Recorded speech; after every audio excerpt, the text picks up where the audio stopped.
What's going on, running fans, jumping fans, throwing fans, all around athletics fans? Welcome to Talking in Ovals.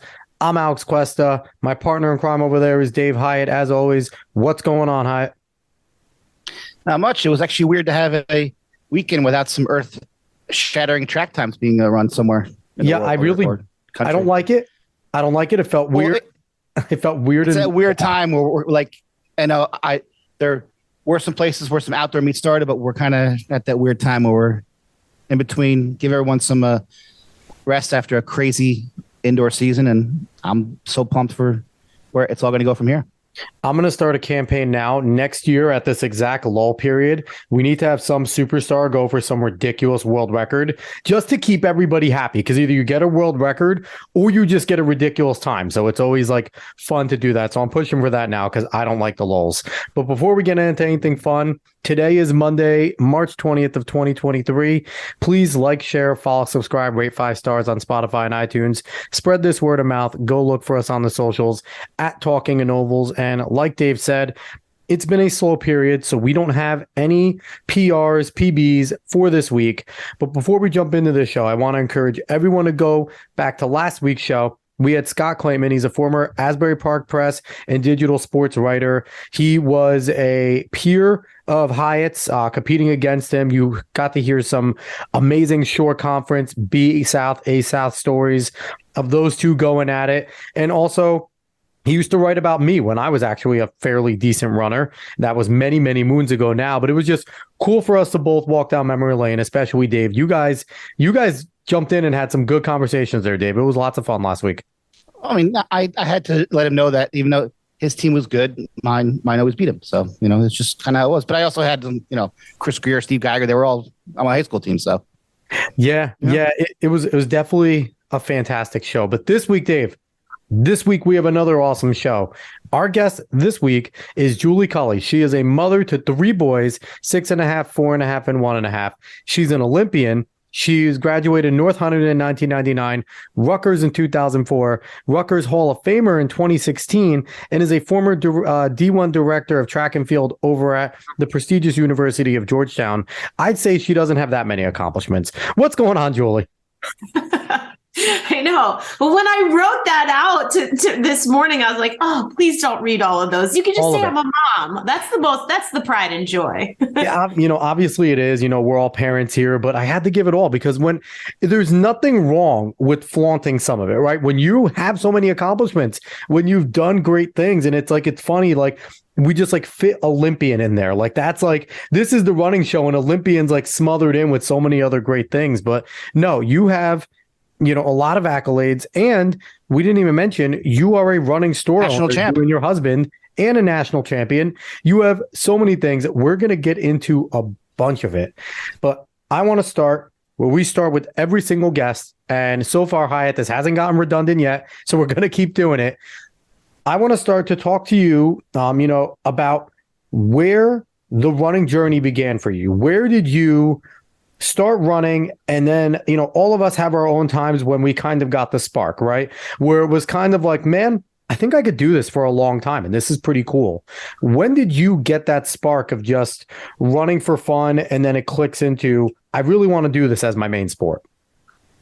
Yeah, such a great question. I got my start, I think, similar to how a lot of individuals do, which was through soccer. I was a midfielder, never had to get pulled off the field. My coach was like, you never get tired, just keep her in. And I played varsity soccer my freshman and sophomore year of high school. So that was my first love. And then I did track in the outdoor season, basically to keep myself in relative fitness. I didn't really do much in the winter season, so that didn't go so well in those first 2 seasons of track. But I started to get the bug. I crossed over from soccer into cross country my junior year.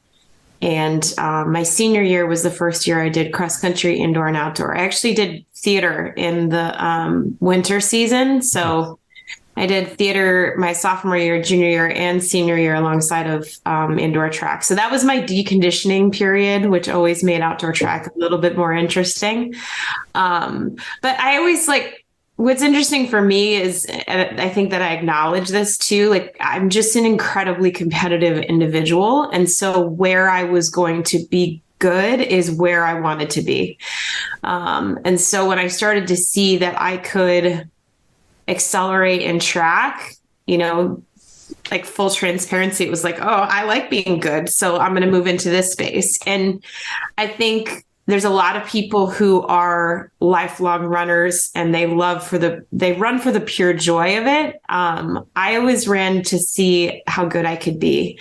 So I have a different relationship with running now. I've coached, I've been on all different sides of the sport. But now I only run just a little bit. I just run to clear my head. Just a couple miles, a couple days a week. I have a husband, on the other hand, who loves running just for the pure joy of it and runs all the time and as much as he possibly can because he just loves it. And I'm like, oh, I just don't. It just don't feel the same. For those who don't know, North Hunterdon is a distance running powerhouse in this state. I mean, they've had Brendan Heffernan on the boys' side. My senior year, Chris Robinson won MOC, just an absolute powerhouse on the boys and girls side. So what was it like to go to a program that was so rich in tradition and had so much wonderful history? Yeah, it was so neat to be there. When I came into the program on the track side is when those guys were running really, really well. And you hear about the names. Brad Hudson is from our high school. Anne-Marie Lauk is from our high school. And Pat Tyson, who's the coach of Gonzaga University and, former Oregon Duck, told me once that there's only two, and I don't even remember who the other set is, of individuals who've ever come from the same high school and made the Olympic team the exact same event. So we are one of those high schools. So Anne-Marie Lauk made the Olympic team in both the marathon and it was Anne-Marie Lecco at the time, but she made the Olympic team in the marathon and in the 5K. And then I followed in her footsteps a couple years later. It's pretty incredible. That's ridiculous. The depth there. Yeah.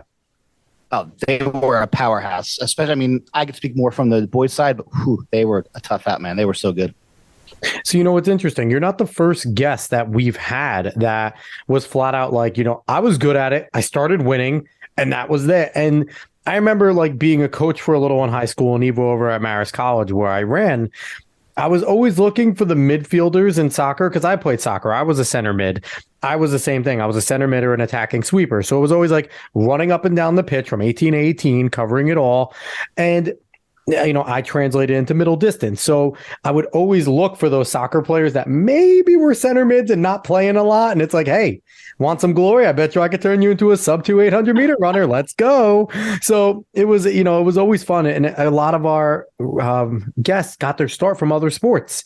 And it's always, it's going to give me good conditioning. And then it's like, oh, wait, I'm a girl and I just broke 18 in the 5K and that wasn't hard. And I feel like I can run a lot faster and it just snowballs from there. So that's really cool. We get a lot of that and it's awesome that we have people a lot of it is and jump in. And a lot of it is soccer seems to be the main sport. But I remember when we had on Sarah Slattery, she was a swimmer, but it's all more cardiovascular type sports, which is cool. It certainly is. Now, Julie, I want you to take us a little more down memory lane because I asked you about your spark, but now I want you to just, look at your career, which is expansive. But I want you to jump in from, when you started doing it in high school, through college at Rutgers, becoming an Olympian, even going into coaching and directing. What have been some of your favorite memories that you have gotten from the sport? Kind of give us some cool stories, some fun memories, because I think that's one of the best parts that we get from this show is letting you guys really think back and unlock some of the things that you haven't thought of in years. You probably should have asked me about memories prior to having 3 kids because my memory is half gone now. No, I've had an incredible journey and I've been very lucky to have some really great mentors along the way. So in high school, I had Don Roberts. He was the women's coach at North Hunterdon at the time. He was New Jersey State Teacher of the Year, overall Teacher of the Year. He was our Shakespeare teacher at North. earth and was the most dynamic character and just like fostered a love and passion for the sport with all of us. And I mean, I had no interest in running, but I was like, I'm going to run for that guy. I will never forget coming into my junior year of when I was going out for cross country for the first time. And I know this is the experience of many, but just didn't run over the summer at all. I had a tendency to do that. I had a little bit of a difficult time with discipline in the beginning.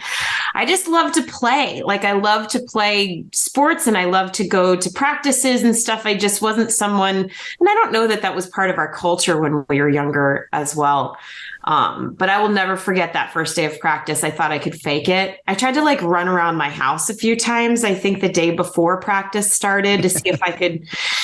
Oh my gosh. And he just looked at me and he was like, you didn't do anything, did you? And I was like, nope. How can you tell? I was like overweight and just so deconditioned. I was like, but I was tanned and I had a great summer. So no, I quickly learned because I think a lot of the first part of my career was like, and even through college, I just couldn't figure out the balance of it. So I would try to get in shape fast and I would get in shape fast and get hurt even faster.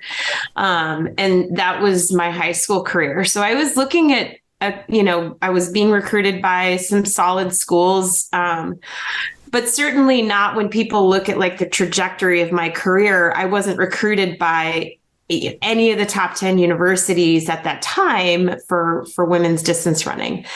Those were only dreams that you could see in the magazines for me. And a lot of that was just kind of those ups and downs and ins and outs of kind of learning myself and learning the sport. But the cool part about going to Rutgers and it just was not a school that was even on my radar. I was like, I'm not going in state. I want to go to a private school. I was like such a snob. That was like the culture at my high school. And my mom made me talk to Rutgers. And I was like, I don't want to talk to the coach. I remember literally, like the phone, she's literally holding the phone. She's like, the Rutgers coach is on the phone. I'm like, I don't want to talk. I don't want to talk to Rutgers. And I got on the phone and I was like, she's amazing. Like, and it was Did you include that in your Hall of Fame speech? Did you include the fact that you did not want to talk to them at all?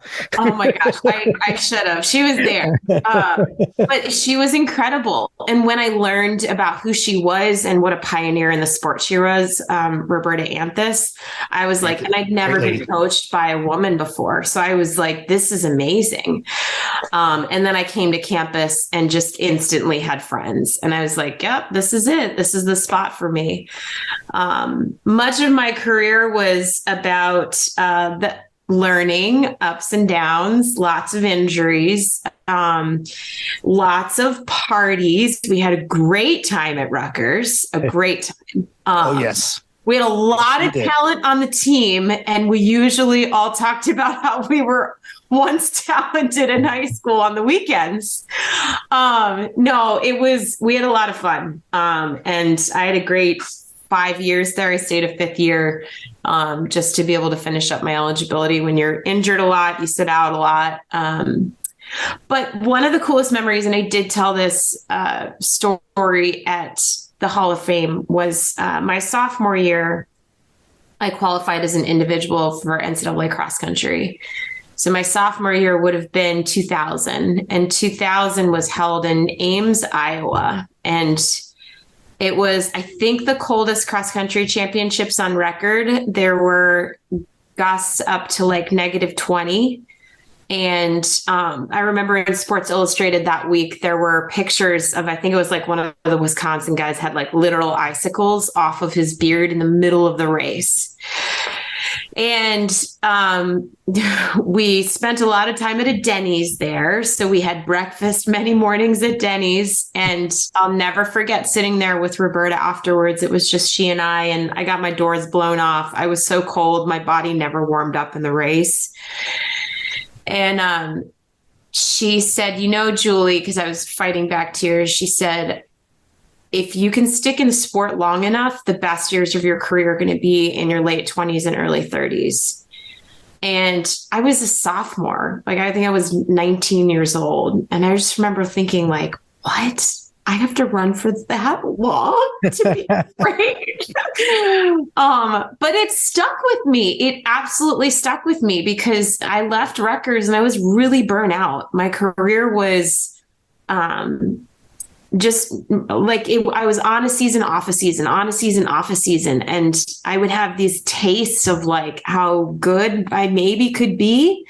But then I would have a setback. And then it was like, that whole process of, all right, here's the setback. I'm going to come back stronger and smarter. And I've learned more. And you bring that. And then they have another setback. And so I left after my 5th year. And my 5th year, I was in a back brace that fall because I threw my back out carrying furniture into my apartment. Like when we were moving in that August was so ridiculous. And then I hurt my foot that spring. It was like more muscle related, but I couldn't run on it.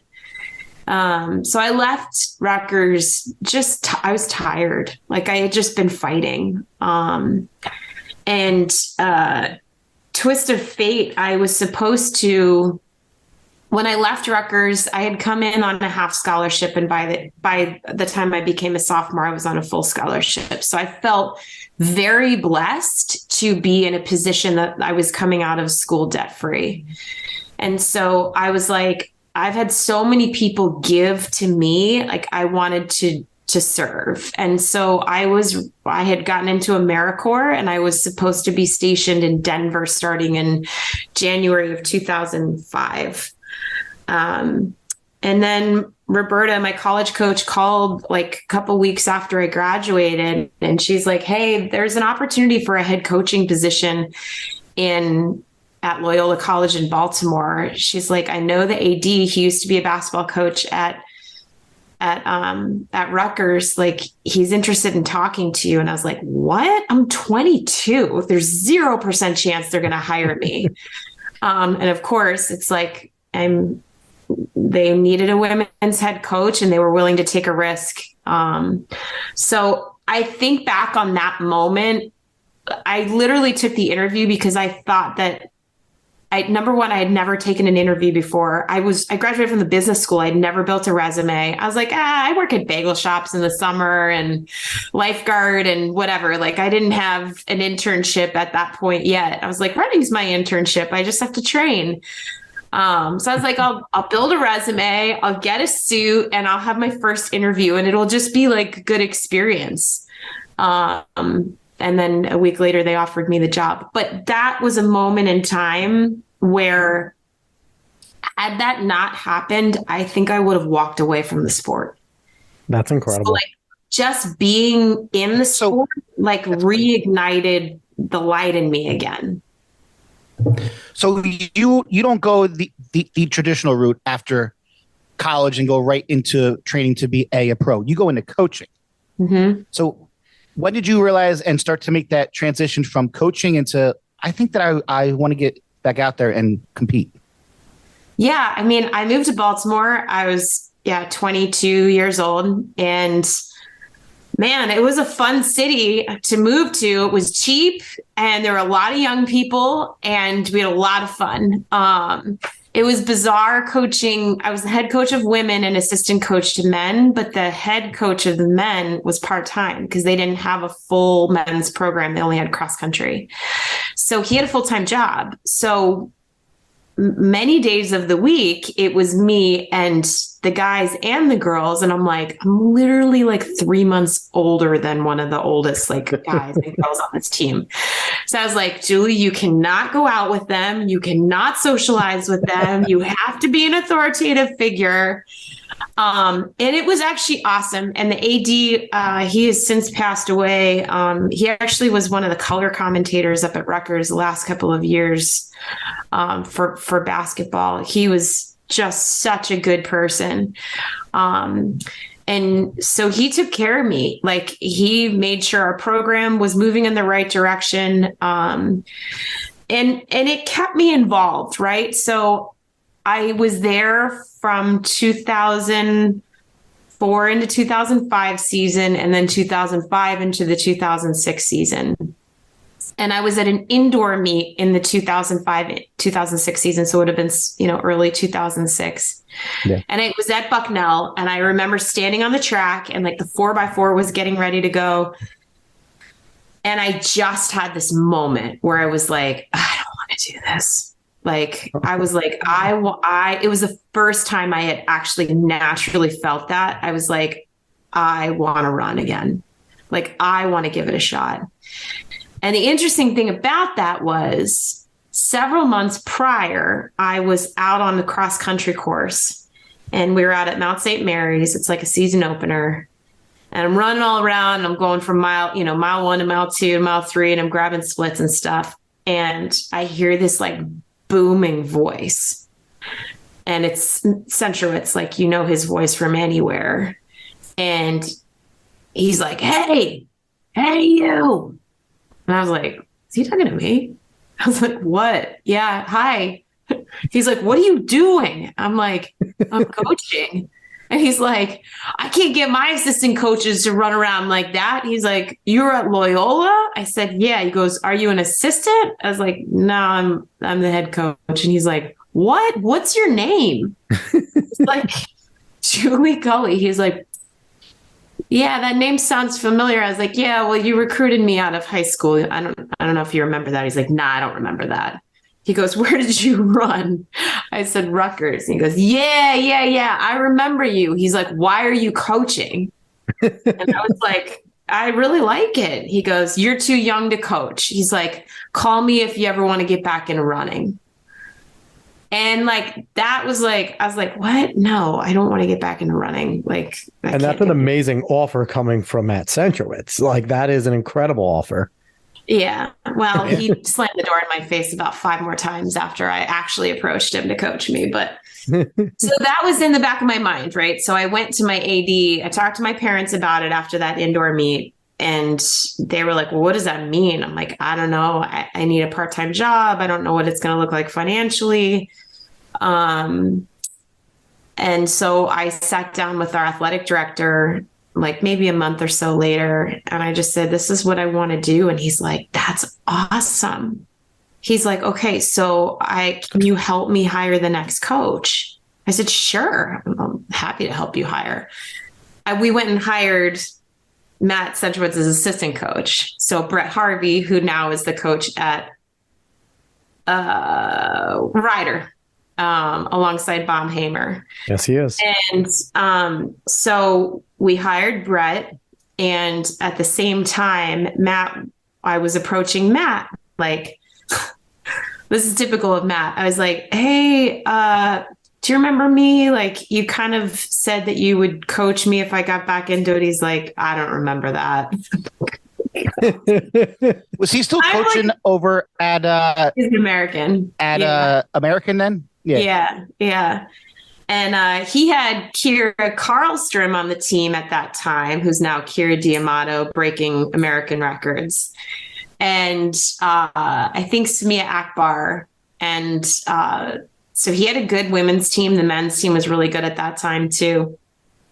Anyway, long story short, I got his phone number and I called him that summer. And I didn't have a plan. I had just left my job. I was hoping to just find a coach, someone who'd be willing to coach me, and then move wherever it was that person was. Yeah.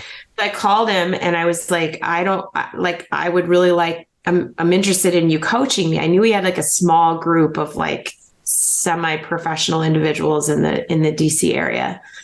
And he goes, this was June. And he said, call me in November after you've gotten yourself in shape.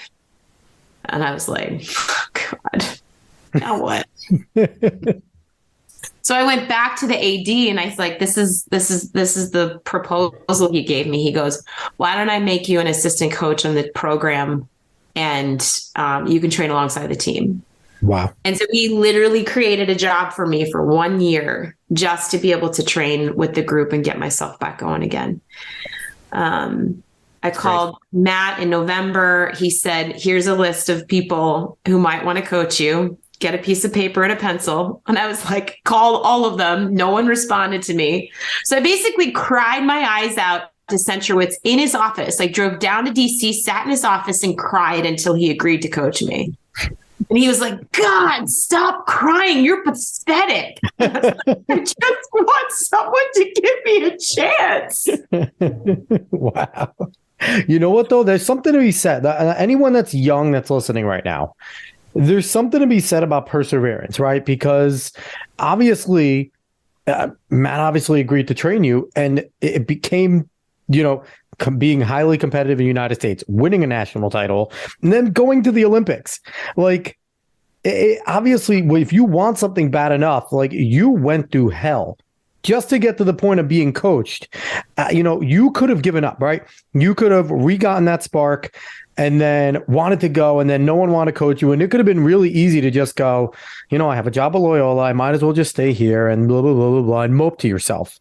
But you didn't. You decided to mope in an office, and then you got him to coach you. But there's something to be said about that perseverance, right? So that's fantastic. Absolutely. And that's something, that says a lot to you and your character, and to any young athletes that's listening. So far, you've heard a story of something that Dave and I can relate to. A ton of injuries that have, made your career go up and down, up and down. The difference between Julie, Dave, and myself is Julie kept going. Dave and I just stopped. And, and it's a different type of build in person that is able to do what you did, Julie. So you end up getting coached by Matt. You become a pro. You are one of the fastest ladies that has touched American soil, especially in the 5K. What was it like being a pro, traveling, competing nationally, winning the national championship, Olympics? What was that roller coaster like there? Yeah, it took a while. Like, Matt didn't know what my name was for the first 6 months of being there. I just had to keep showing up. He would call you Speedy or Smiley. He'd be like, what did we do last week, kid? And you're like, we did 5 by 1600. He's like, okay, 6 by a K today. Like, it just was so basic. And then those first, so I started training with him the spring of 06. And I was still working at Loyola, so I was commuting back and forth. And then I actually made USA's that spring, which was shocking. I made it in the 1500 and got my doors blown off. But I was like, okay, that's a door. That was a window into possibility. And I'm paying my way for everything at this point. There's no funding in the group. So I'm just scrapping it together. I got a job down in DC. I was actually working 50 hours a week, but they let me maneuver the schedule around the practice schedule. So I'd go to work, leave for practice, grab dinner, go back to work till 9 or 10 o'clock at night and start over again. So it's something you can do when you're young, right? I could do it when I was 23, 24, 25, 0% chance I could have done it in my 30s. But we ended up making the trials the next in 2008. And then I finished 5th in the trial. No, I can't even remember. 5th, 6th, 7th, something like that in the trials that year. And I remember coach being like, if you can finish this well after a year and a half of training, think about what we could do with 4. And we went on to make 3 world championship teams together in indoor, outdoor, and cross. And then we parted ways. We had a pretty big falling out in 2010. He was going through things in his life. I was going through things in my life, and it just was not meshing. I needed more at that time. I just was reaching a point in my career. I had just signed a contract, my first contract with ASICS, so I didn't have to work anymore. I'd made 3 teams before I got a pro deal. Jesus. And I was like, I needed more from him at that point, and he was at a point where he couldn't give. So we parted ways. Then you come and you train with the legendary Frank Gagliano. I've heard so many great stories about that guy. He's a legend. What was it like working with Frank? It was fun. Gags like I showed up on Gags's doorstep broken. I was like emotionally distraught and physically broken. And he was like, you are a disaster. And we have 2 years to get you ready for the trials. He was awesome. He's definitely tough love. It's just funny, like full circle, like he was a coach at Rutgers, like then he coached at Georgetown, legendary coach at Georgetown, right? Like that's where he made his career and then went into the pro ranks. Absolutely. And all the Georgetown alums were like, oh my God, you were coached by Gags. What was it like to be coached by Gags? I was like, Gags is like a teddy bear compared to Matt. Matt is so, and they're like, oh yeah. Central's rough. Like he was around for the Enclave. Like it, and by that point in Gags's career, he wasn't as like hard as he was, I think, on like kind of the earlier end of his career. But Gags was awesome. We hit a point in our relationship pretty quickly though, where like I could not handle the training he was giving me. So his system is 3 workouts a week plus a long run. And I just physically couldn't handle that. I'm like, by the time I got to him, I was like 28. And I'm training at the same I'm training like a 22-year-old. I just wasn't recovering the same way. Yeah. Plus in the 5K for me, I was like, the long run is a workout. It's not, and it's not an add-on tack on at the end of the week.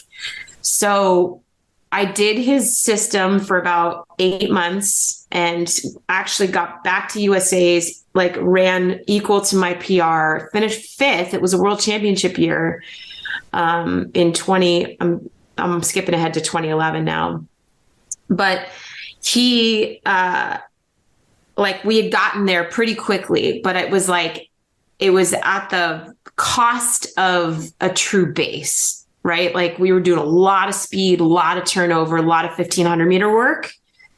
And then I got into the summer racing season, went overseas and just like fizzled out almost immediately.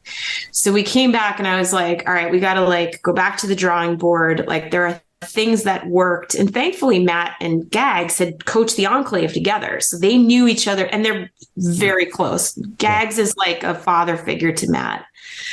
And, like I think Gags is Matt's daughter's Lauren's like godfather. Nice. So they're really close. So they understood each other's training really well. And Gags was really open. He was like, okay, let's go through what worked with Matt. And then we'll see how it fits into the system that we have with the New Jersey New York Track Club. Because we went from like, there were 5 of us at that time with New Jersey New York Track Club. Aaron Donahue started it essentially to like, it was like 30 of us within like a year because Gags can't say no to anybody because he has a heart of gold. It definitely blew up and you would see like an NJMY singlet at the start line of any big race. There was at least 1 or 2 of those individuals, male or female. And it was cool to be, being a New York, New Jersey guy, the representation is really cool to see at those big meets. Yeah. And we were part of making sure it was New Jersey first. We were like, come on, all of us are from New Jersey. Good job. Sorry, Gags, you're outvoted. It's NJNY. It took so long for people to like say that though. Like they're just like New York, New Jersey, like, correction. New Jersey comes first. I'm a Jersey boy that now lives in Poughkeepsie, New York, and I said NYNJ a few times, and I looked at it, I'm like, what is wrong with me? New Jersey, New York, damn it. It's like, this is the heart of it. We're training at Rutgers. Like it was awesome. So we got it going again. And Gags he would write the work. I would come to long run intervals. We're always on Mondays. And then I would do, Thursdays were like a tempo run in the morning. And then, instead of like true speed work, I would do short intervals in the afternoon on Thursday. So I'd tempo in the morning and then come back on tired legs and try to run like 200s, 300s, or 400s and try to get to like 5K pace at like on a tired body. So I would do like 10 or 12 miles in the morning and then come back in the afternoon for that double and then rest on Friday and then do cut down long runs on Saturdays. And that proved to be what worked for me. Like I stayed healthy that year. I was like, I need a day off every week. I took every single Tuesday off. and would take the train into the city to get treatment. And I'd spend the day in the city getting treatment, come back and get ready for the rest of the week. So it worked. And I was just thankful to have Gags at that point in my life, because Gags is proud, but he's like, he would work with me. And I kind of was like an older member of the team at that point, like maybe more on the veterans side. Erin was definitely the leader, but Erin was starting to kind of have more injury issues at that point. I think she had surgery. So she wasn't quite as present. But then 2012 came, and that was certainly the highlight of my athletic career. Yeah. That's an amazing a lot year. of people. Yeah. Yeah. I mean, I think the crazy part about 2012 is like, I knew how well it was going, but no one else knew how well it was going. So I feel like you get to that point and you're like, the only way I'm going to screw this up is if I let my mind get the best of me, because my fitness was there. I was running the best workouts of my life, like had, 8 months of consistent training, of not getting hurt, like of a proper buildup, which for me at that point, I was like, that's a really long time for me to not be hurt. Yeah. Just staying on my feet. It was just like, if you can just physically stay on your feet and not overdo it. Like I always remember Matt saying, Centrowitz would say, any day of my career, I would rather be 10% undertrained than 1% over. He's like, it was always a mistake. Always, always, always, always to push that line too hard. 10% under, you're hungry, and 1% over, you're toast. Awesome. So I wanted so badly to get there, like just fired up. There was a really cool moment that year, like that spring, that I will never forget. So I know I've basically told the whole story. You said to say highlights. I don't think I'm really doing highlights. I'm just going the full story here. This is amazing. You're doing amazing. This is fantastic. I love hearing it, because someone that has had your success, right? All we read, if anyone looks up Julie Culley, if they read your Wikipedia, they're going to see record setter at Rutgers. They're going to see national competitor, national champion, Olympian, all this highlights, but they're not going to get the story where I'm listening to this and I'm like, this could be like a dramatic film. Like it really could, like all the injuries. And then like, it could be like even like a comedic section, like crying in office number 1, crying in office number 2. Like there could be like a lot of tears. Could be like a cool, like running film created that I think could culturally get people to want to come and watch and consume more running, because again, all we see is amazing athlete Julie Culley. United States representative, wore the red, white, and blue proud.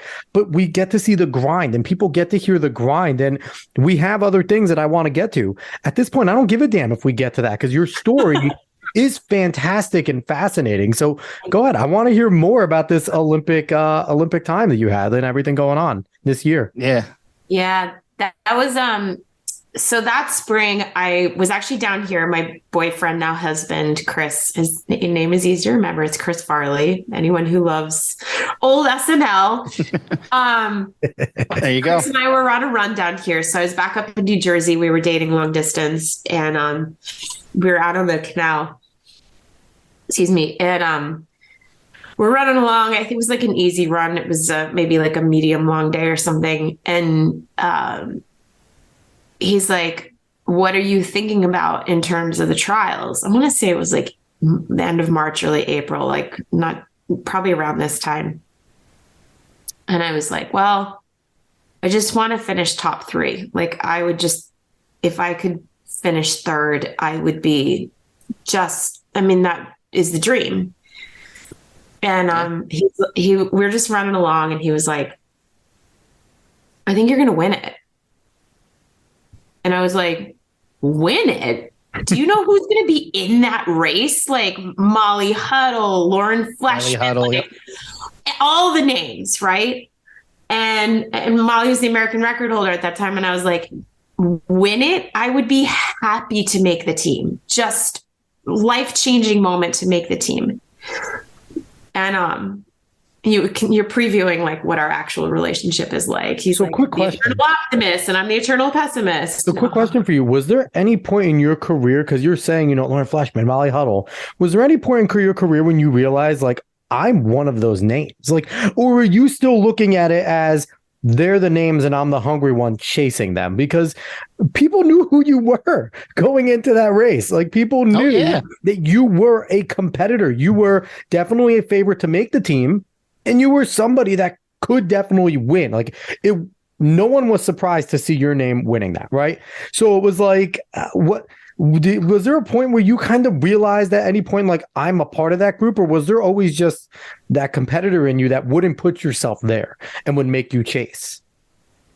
Yeah, I mean, I think like these were the names of my college era, right? Like these were the women that were dominant from high school, from Foot Locker through NCAAs and got pro deals right out of school. Like I had imposter syndrome. Basically my entire career up until this moment, right? Where I just was like, I was always grabbing like scraps, right? Like I could finish third. I made a world indoor team, but I actually finished third and Shannon Robury decided not to go. So I slid in, right? So like there were always these like moments. I just never felt like I nailed it, right? Like I beat them when they were at their best. I'd never beat Molly. Like Lauren and I barely ever faced off because she got injured as much as I did. And we always seemed to be injured and on at different times. Yeah. The Kara Goucher, Shalane, they were still running on the track at that point. I think they had made the marathon team then, but you just kind of never know who's coming out of the woodwork. So he stops me dead in my tracks and he grabs my arms and he's like, "You're going to win this." And I was like, I'm like, yeah. And he goes, "Look me in the eyes." He's like, "You're going to win this." And I wouldn't. I was like, okay, yeah, I'm going to win this. And he's like, "Julie, say it." And I was like, okay, I'm going to win this. And he goes, "That's not convincing enough." And I was like, "I'm going to win this." And from that moment on, I was like, oh, that's the plan. I'm telling you, dramatic film.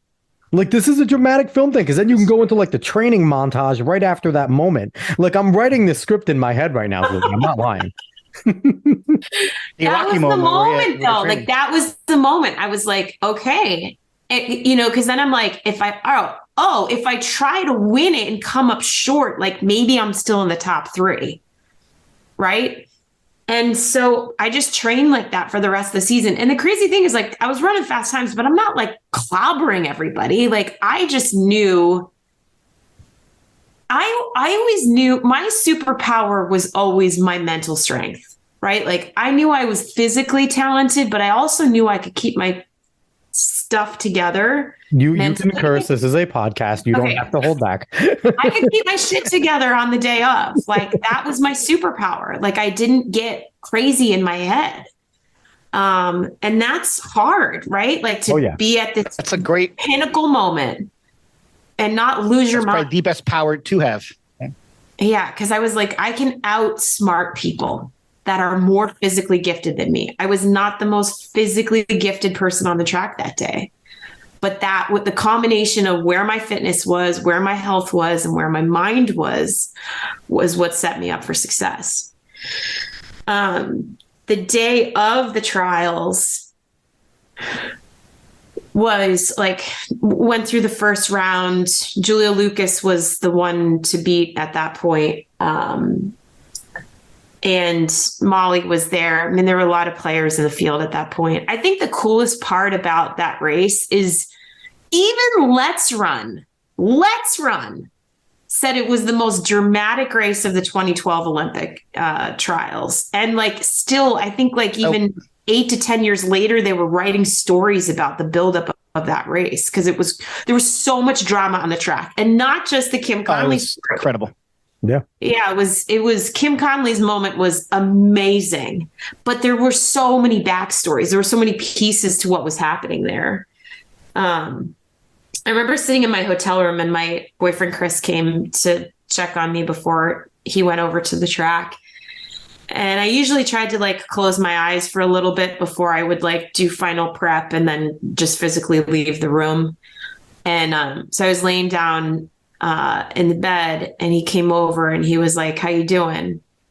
And I just burst into tears, like another one of my crying moments. And he's like, "Oh my God, are you okay?" And I'm like, I'm just so overwhelmed. Like just this emotion, like the gravity of the moment was like starting to hit me. And I just started crying and crying. And he's like, "You're going to be fine. It's just another race. Like, you're going to be fine."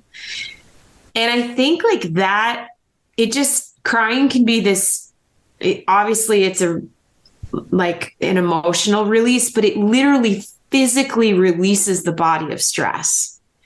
And so it all came out. Like I literally got all of that anxiety and all of that nervousness out in that moment. And I went over to the track and I was like, I was in the zone. Like, and Gags never had us come over for too long. He didn't want us sitting around.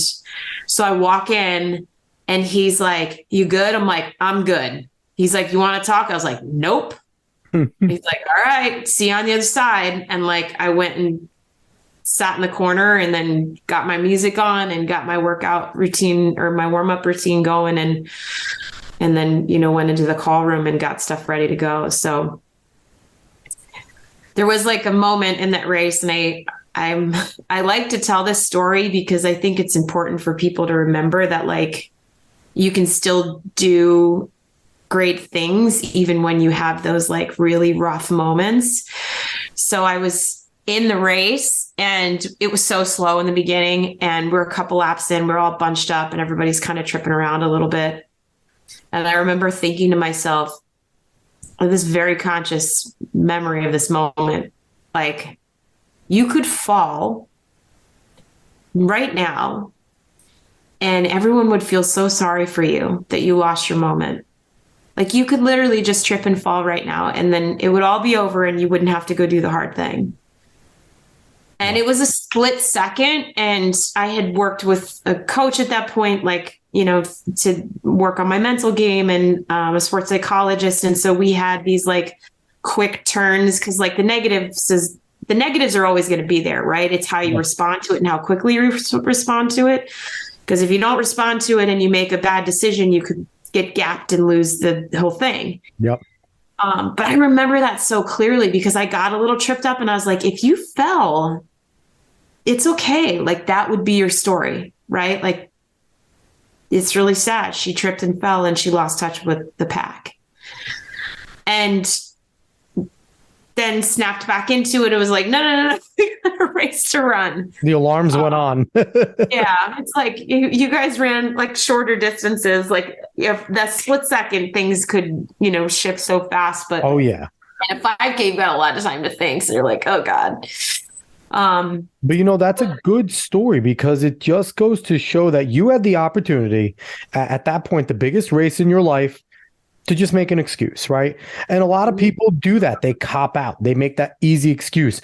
Well, this went wrong. That went wrong. It wasn't my fault, and instead of embracing that, you didn't, and you pushed it aside. And I think that there's a lot of, that's a story, not just for running, not just for athletes, but that's something for life, right? Because we can blame a ton of things on a ton of different people for what went wrong at any point in our life. But instead, if you just be mentally tough and snap out of that, it could change your life forever, right? And it certainly did for you at that moment. Yeah. The race was wild. Like, you tend to black out certain parts of it. Like, you just can't physically remember, like, your body's under enough stress. Yeah. I remember when Julia made her big move, and I remember thinking, because it was so definitive, I remember thinking, all right, we're racing for 2-3. And Molly Huddle and I were great friends at the time, and still good friends. And she and I used to train together in the winters in Phoenix. And she was more experienced in championship racing, although younger than me. She was more experienced in championship racing than I was. And I remember thinking, just keep an eye on her. Like, she's got great instincts. And so she started to pick up the pace and start to string the field out. But it took a while, I think, for the two of us even to think like we had a shot at the win anymore. Yeah. With about 1,000 meters to go, maybe it was a little less than that. Maybe it was more like 800 meters to go. We could see she wasn't gaining any space anymore. And if anything, she was starting to come back a little bit. And it's almost like Molly and I saw it at the same time, because the two of us just took off. And I don't even remember that moment entirely. I just remember like we're moving fast, and like, we're going to close this gap, and we're going to see if we can get there before the end of the race. And with 500 left, she was coming back pretty quick. We ended up passing her with 250 meters to go. And I remember thinking, like, when you pass her, because you don't know, right? Like, I knew she was struggling, but maybe it was like, because, people are coming, right? So you start to slow up, and then you want to grab onto the pack. Yeah. And I remember thinking, like, when you go by her, you have to go by her definitively. And Molly and I went around her, and then there was a gap back to like 4 or 5 at that point. It was fairly significant. Mm-hmm. And with 200 meters to go, I remember thinking, this is how it's supposed to be. Molly wins the race and I get second. She's the American record holder. And I was like, this is awesome. This is so perfect. Just don't fall. Like, whatever you do now, don't fall. But you're coming around that 200 so fast, and the stadium is berserk. Like, it just is, you can't feel or think or anything. And as I was coming around, like maybe 125 to go, I was like, all right, just come up on her shoulder. So you're coming around the Bowerman curve, and I start to swing a little bit onto her shoulder, and she reacts and moves out into almost lane 2. And so I take this like really quick step into lane 1, and now I have a full-on shot at the finish line. Yeah. And I was like, well, thank you. And I came up on her shoulder, and that was the first time I remember hearing the crowd. Wow. And it was this amazing feeling, because I was like, there's a lot going on in track and field at any given moment. Like, there's people throwing on the infield. There could be somebody jumping. Like, I thought they were screaming for something that had just happened, like, a great moment. And I started to come up on her shoulder, and the crowd was just like roaring. And I was like, oh my, it was like this very clear moment. I was like, oh my God, they're cheering for us. It's like, I never experienced that before. And it was like those last few moments where I was like, I still have one more gear. And I was like, let's just see what happens. Because the body, a lot of times, like, holds back from that final space. It's like you almost protect yourself from that, like, last edge. Because if you go too far, like, that's when you start to, like, the body just starts in chaos. Yep. And I'd never had that moment before. I was like, there's one more, like, ounce. And so I threw down, and that's when I went by and came across the line. And I was like, oh my God. I was looking around. I was like, did I get DQ'd? I was like, did I get DQ'd? And then I turn around and because you're. What's that? No, I was saying, and all because your boyfriend told you in April, he made you say you're going to win. I know. I have to credit. I'll give him all the credit. I'll tell him another time, though. But that honestly, like, just your dramatic retelling of that. Like, again, Dave and I, we were good athletes. We're not elite athletes. We've talked to some, of the best. We talked to Johnny Gray, which was amazing. One of the greatest 800-meter runners in history. And it's like, he didn't get into that detail. I've never, outside of just seeing like some interviews, which are short snippets, right? Like we have this nice, cool form of podcast where you just got to retell that so vividly. It's bizarre. I felt like I was there in your head being in this race. And that was really cool. That was one of the coolest moments. I've been podcasting for damn well almost 7 years now. That might've been the coolest moment that I've ever had in podcasting. Like that was incredible. That was awesome. Yeah. No, it was so cool. And then in that moment, it's like I crossed the finish line and I'm like grabbing Molly because we just did this thing together and we're friends and we're going to be on the team. And then we're waiting to see what happens at third. Like we literally turned around. We're like, oh my God, who's our last teammate? And we see this finish, right? And we're like, oh my God, what just happened? And I barely knew Kim at that point, but I'm like, oh my God, oh my God. And we're just waiting, right? Like they've got the huge Jumbotron and we're just waiting for the timing system to pull like the results up. And Kim is like, every nanosecond is a lifetime because she doesn't know if she hit the time or was she third or like what the camera said. And then they finally just went boop, boop, boop with like the results. And then they literally put the Olympic rings next to your name. That's incredible. It was like my name, Olympic rings. That was the first time I was like, oh my God, I did it. Like they actually are saying I made the team.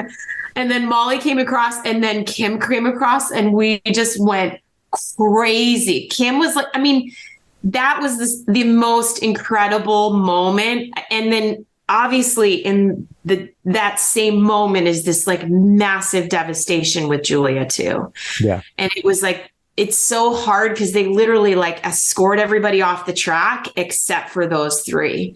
And you're like quickly handed so we just went into this like joyous state, right? And in shock. And we can't believe we did the thing together and we're going to London and this is incredible. But it is just as elated and as amazing as those moments are. It's like, everybody else that ever dreamt of this is going home. And I think that's just what makes it so unique and so amazing is like the stars have to align too, right? Like life stress, relationship stress, like a traumatic event could happen, like an injury, you could slip off a curb. Like I go to the negative, but I'm like, there's so many things that can go wrong. Like when it does actually come together, it is like magic. Like you're still in control and you're still have to make the right decisions and prepare your body and prepare your mind. But it's like, you also have to have a little bit of luck. And track is such a bizarre sport, right? Because you and Molly just get done battling. Absolutely battling. And to turn around the moment that finish line crosses, the fact that you guys both experienced that amount of pain, that amount of work together, you just turn around, the competition's over and you can begin to be happy for each other. And then I don't think there's many sports like that where you can share that with an actual fierce competitor. So before we got to go, I do want to talk about your Olympic experience. What was it like heading over to London and competing in, the 2012 Olympic Games? Because there's only so many people ever that can call themselves Olympians, and you're one of those people. So what was that experience like? It was amazing. I think being part of Team USA is extra exceptional. Like you get a lot of gear at that point, a lot of Nike gear. And at that time, and they still call it this, it's the hardest team to make. It's the hardest team to make in the world, head to toe. Right. We have some countries that are stronger in certain areas than others, but head to toe, it is by far the hardest team to make in one of the 2/3 most celebrated sports at the Olympics. And the original reason we have there's so many special things about being part of that sport. Yeah. There's a lot of sports at the Olympics. There's a lot of sports that come and go and come back again. And it depends on which way the wind's blowing if it's going to be at the Olympics, like track and swimming and gymnastics. And some of these sports are just so core to it. Yeah. So I think it just feels that much more significant. It is the epitome of a sport. It's not like we only have our minor players go, or we only have the NBA Hall of Famers go when they feel, when it works with their schedules or something. Like, it is the epitome of our sport. I think there's just an extra level of pride to be a part of that team. And then having it in London was just fantastic. It's literally the last Olympics we've had that hasn't been chaotic. Like 2016 was Zika virus, and 2020/2021 was COVID. Yeah. So to really embrace the full experience of sold out stadiums and the city just being electric I just feel very thankful and privileged to have been a part of that. It was amazing. So, Julie, like I said, there were other things. We had to have you on again because I do want to talk. Part 2 coming soon. Coming soon. We're definitely going to have you on. I definitely want to have you on again, but it was well worth spending this hour to hear your career and your story so much in depth. And, you started off this by saying, hey, mother of 3, I have no memory. And, I haven't even talked about my boys. But, it was great. I do have to give a shout out, though, because you do have a running store with your husband, Pacers Running. Give a little shout out, talk about Pacers, give us a little synopsis and tell people about your store. Yeah, so Pacers has been in the Farley family since 2001, I think. I'm probably getting that wrong. So I married into the family. Chris and his parents originally owned it, and then Chris bought his parents out somewhere around 2015 or so. And it's busy. It's busy being a store owner. He really is the one that does all the management of the day-to-day. He has a absolute true partner in his partner, Kathy, and they are the best of partners because they have two different strengths. But there's multiple facets of our running stores. We have 5 brick and mortar right now. We have a third-party Amazon business, and actually something really cool that we just started in the last year is something called Relay. And you can find it through runpacers.com, but we are refurbishing running shoes. So what we're doing is we're taking shoes that normally get sent to a landfill. They're returns that are brought back to the brands. So a return could be something that has a scuff mark on it and is then tossed into a landfill or just donated. We are bringing life back into these. And so we go through a checkpoint process and get them cleaned up and make sure that they're acceptable. And then we're selling them at a reduced price on our website. So our vendors are happy because we're giving more life. It's better for the environment. And then it's actually helping us bring more individuals into the sport and getting them into a really good pair of top running shoes that they're not paying $160 for. And that's definitely a barrier in our sport. And then we're donating a lot to high schools across the country. We've connected with, especially being in the running community, it's a very small community. So even some pro runners who have different, Ben Blankenship has a incredible nonprofit that he started out in Eugene. So he and I connected, and he's going to be doing some stuff with Relay.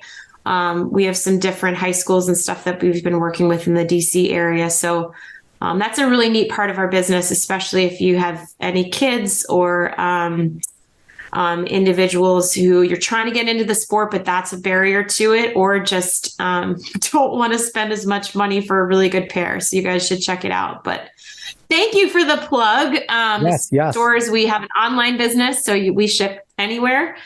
We used to own the New Jersey Marathon, and we can't get that back up online. If you have any insight on the shore, going through 7 different townships and districts to get all the police in alignment has been a bit of a challenge for us, and the mayors too. So we've struggled to get that one back online since COVID, but we still have hope. I do. I can probably get in touch with the Manchester mayor. That's probably my extent. So I don't know how much that will help. But I really appreciate you coming on. The last thing I want to ask you, and we ask a lot of our members, and I think what you guys are doing with the Pacers Relay might actually fit into this, but how do we grow the sport in America?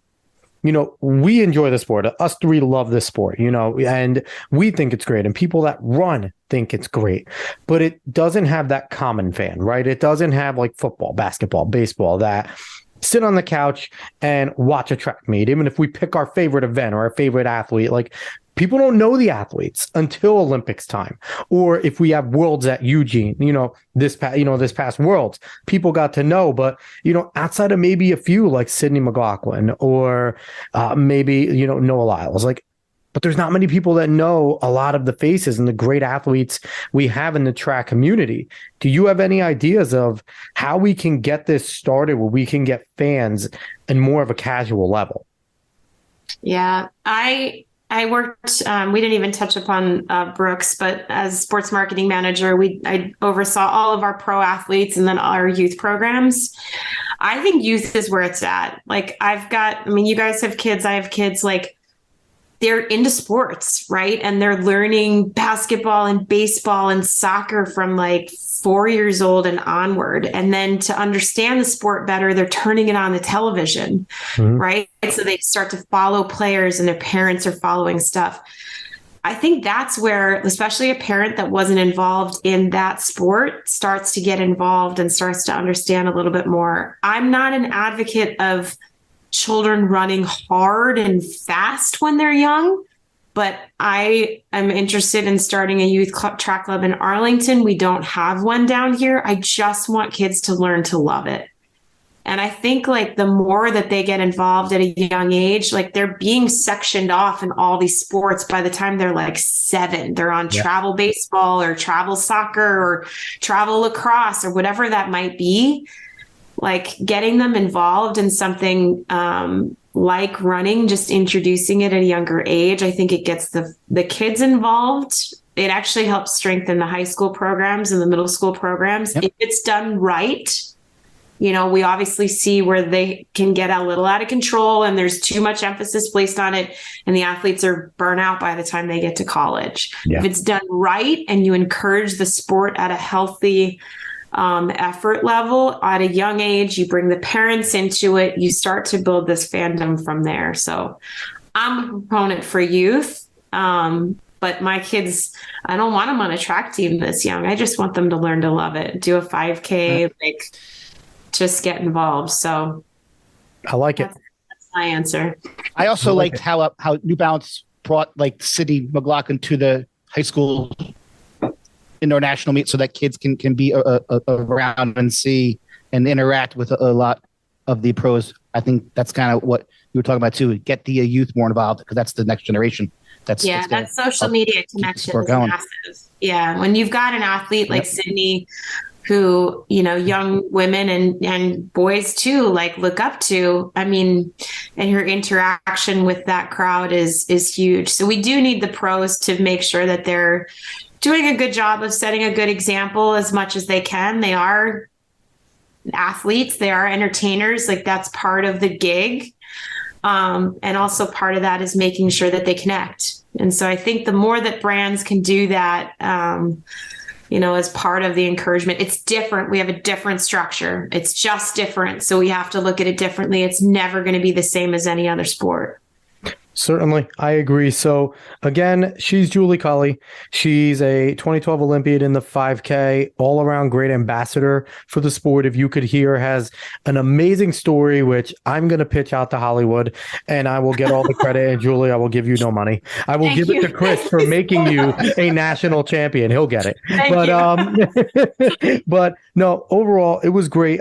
Go on Twitter. You can find Pacers Running, their store at Run Pacers. Go find Julie on Twitter at Julie Culley. There, it's easy to find there. And once again, really love having you on. Dave, anything else before we got to jump out of here? No, I mean, just hearing that story was so I was just captivated by everything. I remember seeing Julie when I was at Rutgers and just how proud like I remember texting a lot of my old teammates at Rutgers during like right before the Olympic trials and then during the Olympics, and there was just this great sense of pride and joy, and it just couldn't have happened to a better person. And I'm just thrilled that you came on our little podcast and were able to share such sweet. This was so an amazing fun. journey. Thanks for inviting me, guys. I love it. And that was the best part of having that experience, was like just getting to share it. Like, I just love to hear the stories. It's fun. It's no fun having something like that happen if you don't get to share it. So there you go. Thank you. I appreciate it. I loved being here. It was really cool to be with you guys. Great to see you, Dave. Nice to meet you guys. Yeah, and we love giving that platform. And again, easily the most gripping story I've heard. So if you like what you heard, please like, share, follow, subscribe, rate us 5 stars. Find us on socials at Talking in Ovals. Spread this word of mouth. Once again, she's Julie Culley. I'm Alex Cuesta. That's Dave Hyatt. We will be back again next week. So long, everybody.